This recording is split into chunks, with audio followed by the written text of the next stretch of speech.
Dahil umano sa utang, pinagbabaril ang isang lalaki sa Cebu City. Sa South Cotabato naman, natagpo ang patay ng isang vice mayoral aspirant sa loob ng pagmamayari niyang karinderya. Narito ang mga unang balita.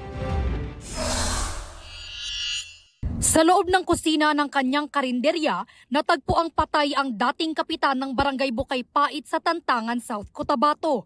Kinilala siyang si Jose Osorio na tatakbong vice mayor sa nasabing bayan sa eleksyon 2025. Ayon sa Tantangan Police, nakarinig daw ng mga putok ng baril ang mga kapitbahay noong linggo ng gabi pero hindi raw nila pinansin. Ang misis ng biktima tulog na noon sa kanilang bahay sa likod ng karinderya. Kinabukasan sa kanya nakitang patay na ang kanyang mister.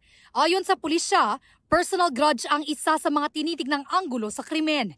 Hindi muna nagbigay ng pahayag ang pamilya ng biktima.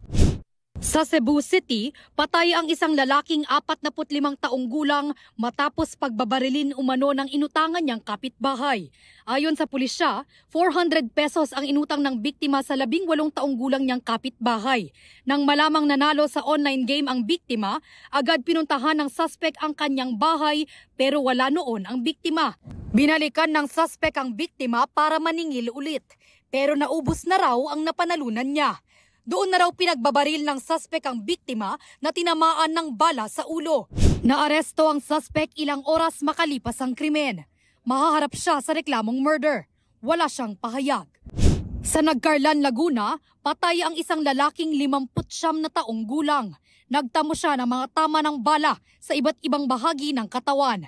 Ayon sa pulisya, naglalakad lang sa kalsada ang biktima nang bigla siyang pagbabarilin ng riding in tandem. Inaalam pa ang pagkakakilanlan at kung saan tumakas ang mga suspect. Ito ang unang balita.